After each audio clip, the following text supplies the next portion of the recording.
Hey, how's it going? And welcome back to Consuming Cinema, a show about making and pairing food and drinks from popular movies and TV shows. If you've watched this channel before, this opening may look a little bit different, because today we're starting at the end, because today we're talking about a movie that starts at the end. That's because today we're making a $5 shake and a Royale with cheese from Quentin Tarantino's Pulp Fiction.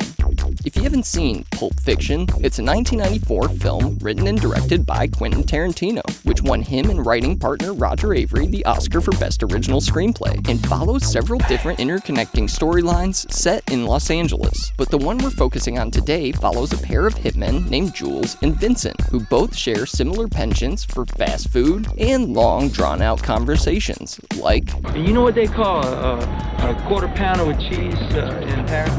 They don't call it a quarter pounder with cheese? Oh man, they got the metric system. They wouldn't know what the fuck a quarter pounder is. And what do they call it? They call it a Royale with cheese. Royale with cheese. That's right. But what to pair with a Royale with cheese? Well, in another storyline, Vincent takes his boss Marcellus's wife Mia out to dinner, to a restaurant called Jack Rabbit Slim's, a fictitious 50s themed diner where she too orders a burger, and with it Mia orders a $5 shake.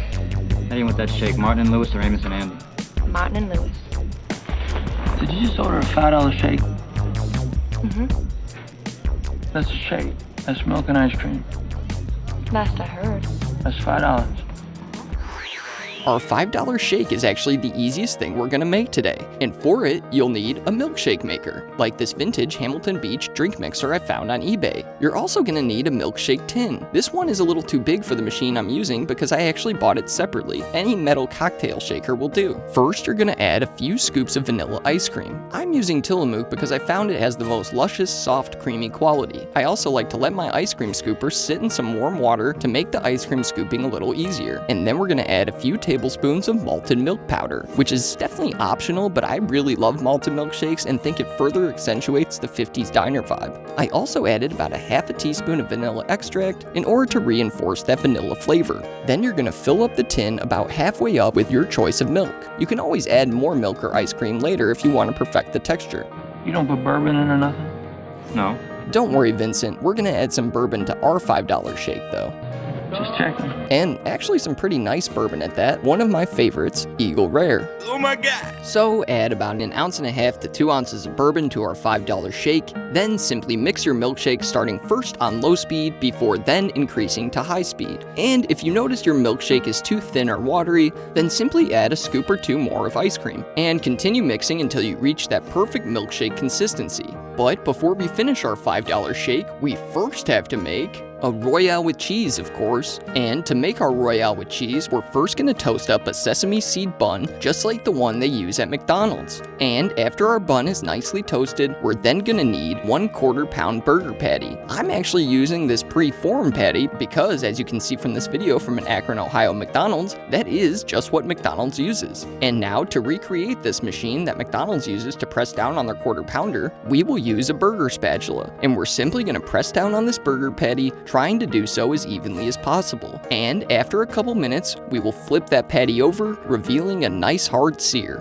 Then we're gonna season this on one side only with some freshly cracked pepper, as well as a little bit of salt. And while we let our burger finish cooking, we are going to prep our toasted bun, which starts first with a squirt of both ketchup, as well as a squirt of yellow mustard, followed by a handful of sliced white onions, as well as a few thinly sliced dill pickles. Next, we're gonna add a slice of American cheese to each bun. Then we're gonna take our perfectly seared patty and we're gonna place it on top of the cheese on the bottom bun. And while the patty is still hot, we're then gonna flip our top bun over onto the patty, and after plating our Royale with cheese, we'll then plate our $5 shake. So into this cool milkshake glass I found on Amazon, which I'll put a link for below, we will pour our $5 shake into our glass. And I actually took a sip to both taste it and make room for some homemade whipped cream, which we'll dollop onto our shake. Making homemade whipped cream is simply a blend of 1 cup of heavy cream combined with 2 tablespoons of sugar, as well as a half a teaspoon of vanilla extract. And then you want to mix this together with a stand or hand mixer using our whisk attachment. Just be sure to do it in a big enough bowl so that the whipped cream doesn't splatter everywhere, until you reach a fluffy whipped cream state. So again, simply top your $5 shake with your whipped cream. But you know, this meal looks like it's missing something. What would a burger and shake be without some fries? So now we're gonna recreate McDonald's iconic French fries. To do so, we're gonna start with 2 russet potatoes. And as we can see from this video on how McDonald's fries are made, they go through a 3-step cooking process. They are first blanched, flash fried once at 400 degrees before being then frozen, shipped to stores, and fried again before serving. So on my first go around, I peeled the potatoes, which actually isn't very necessary and is totally optional. What is necessary though is prepping a bowl of ice cold water to put our fries in. This removes the excess starch from the fries. So cut your fries like so, first cutting them into discs or cards or however you want to think of them, and then cutting them into the traditional shoestring shape.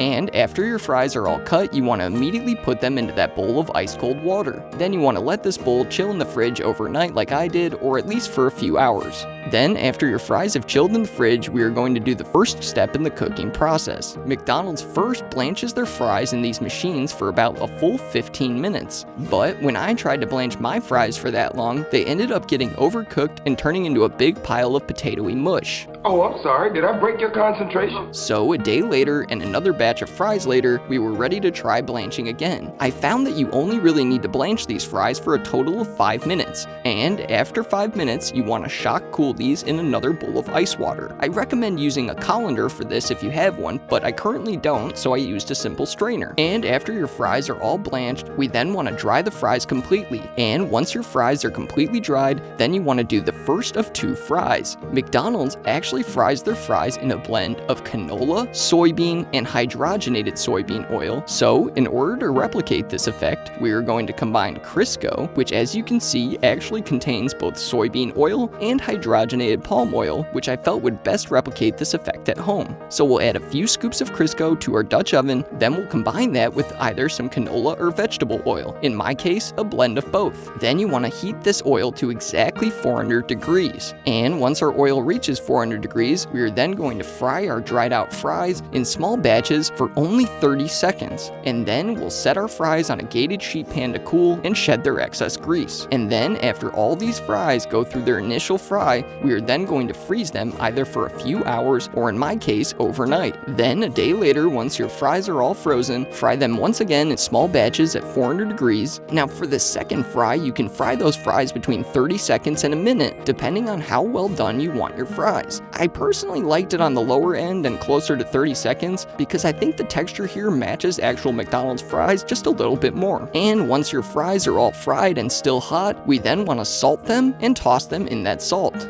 And to plate our McDonald's fries, I did so in the only vessel that made sense, a McDonald's fry cup. And last but not least, we'll just add a bright red cherry on top of our milkshake. And at long last, your $5 shake and Royale with cheese is finally done. Now there's nothing left to do but to taste it. So we'll start with a bite of our Royale with cheese, which both looks and tastes exactly like an actual quarter pounder from McDonald's. But man, is it so much better.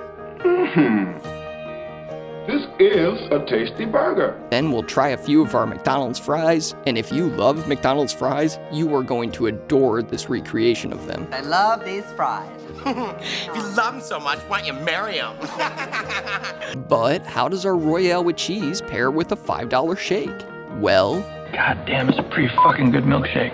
seriously though, this is a genuinely phenomenal milkshake. The malted milk powder adds another level of sophistication and nostalgia. The Eagle Rare is somewhat present and adds a beautiful depth of flavor that you wouldn't get in a regular milkshake, and both our fries and shake are made even better when eaten together. In all seriousness, I'm my own biggest critic, but this is genuinely the best thing I've ever made on this channel. And make sure you share some of this amazing meal with your loved ones like I did with my fiance Bailey here, as evidenced by the fact that I ate this entire entire burger in a little over a minute, it goes without saying that not only is this arguably the best thing we've ever made on the show, but it is most certainly worthy of 2 thumbs up. If you like the channel, please like, subscribe, and hit that notification bell. Please leave any video suggestions in the comments below. Full recipes will be included in the link in the video description. Follow us on all forms of social media at Consuming Cinema. And don't forget to join us next week when we make a pairing from Lost in Translation.